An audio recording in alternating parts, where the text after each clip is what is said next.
Hello mga Katrilayons! Welcome sa Lipat sa Pangarap Moments. Nandito muli tayo sa airport para saksihan ang huling pagtapak ni Christine sa Pilipinas.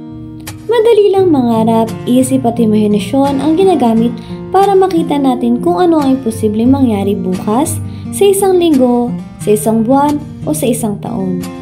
Lahat ng kagustuhan ay lumalabas at iyon ay nagiging dahilan upang makaubuo ng isang pangarap. Walang sumusuko sa mga taong nangangarap, kahit gaano kahirap abutin, basta gusto mong maisakatuparan ng lahat. Gagawin mo ang lahat ng iyong makakaya para makamit ang tagumpay. Good luck sa iyong journey, Christine! Ang Trilions ay palagi nandito para sa inyo. Hangad din namin ang tagumpay mo. Bye-bye!